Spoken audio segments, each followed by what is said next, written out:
Hello, good morning all of you. Physics मस्ती के YouTube channel में आप सभी का हार्दिक स्वागत है। फिजिक्स मस्ती के साथ मैं हूं पी के आर्यन, आप सभी का एग्जाम साथी।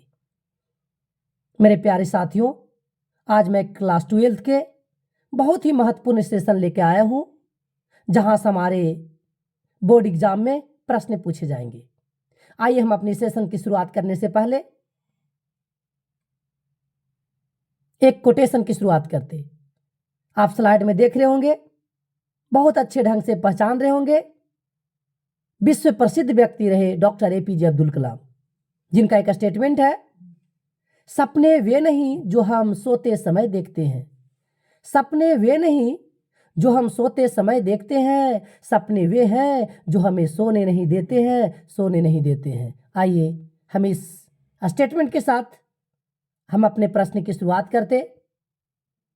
हमारा प्रश्न है, वाटहीन धारा क्या है? हमारा प्रश्न है, वाटहीन धारा क्या है? इंग्लिश में बोलते हैं वाटलेस करंट।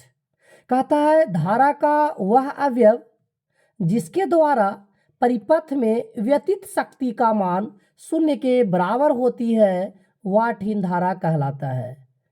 ये जो वाटहीन करंट होता, वो वैल्यू कितना हो जाता है? शून्य हो जाता है। आइए हम अगले प्रश्न की बात करते। अगला हमारा प्रश्न है, जूल का नियम, जिसको इंग्लिश में हम जूल्स लॉ के नाम से जानते हैं। कहता है, इस नियम के अनुसार किसी चालक में उत्पन्न ऊष्मा का मान चालक से प्रवाहित होने वाली धारा I का वर्ग तथा चालक का प्रतिरोध R एवं समय पर निर्भर करता है। यही है जूल्स लॉ। अगले प्रश्न की बात करते।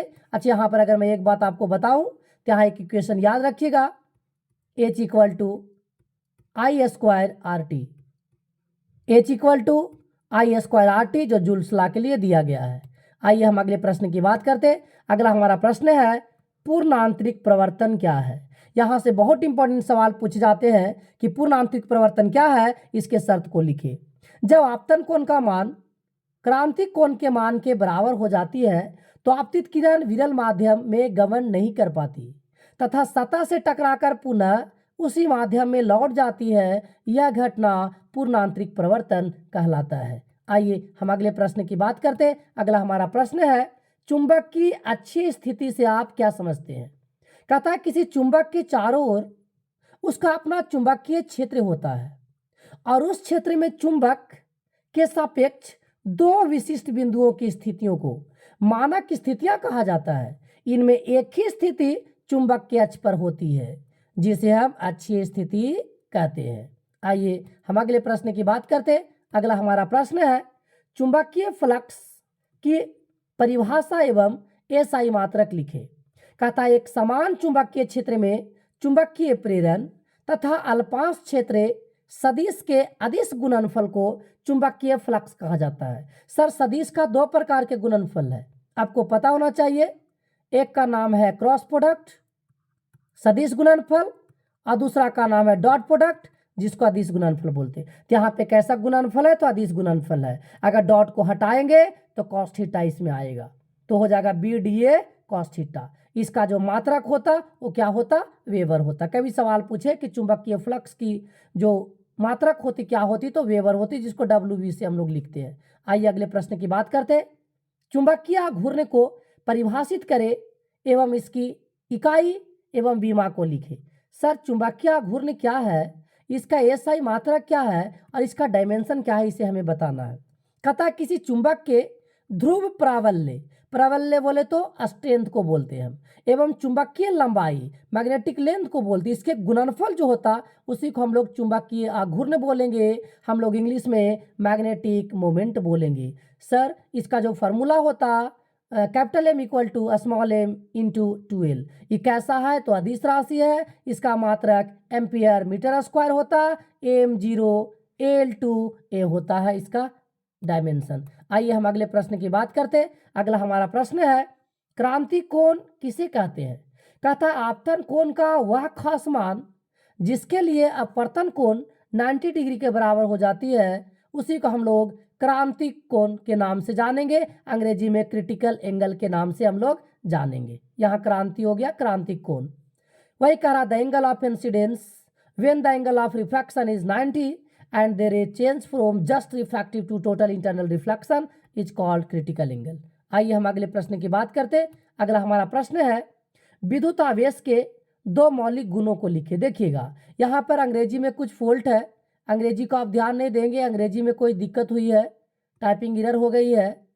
आप हिंदी से देखेंगे आवेश संरक्षित रहता है, बोले तो जो चार्ज होता है वो कंजर्व्ड होता है। चार्ज क्या होता है? कंजर्व्ड होता है। दूसरा है कि आवेश का क्वांटीकरण होता है, जो चार्ज होता है वो क्वांटाइज्ड होता है।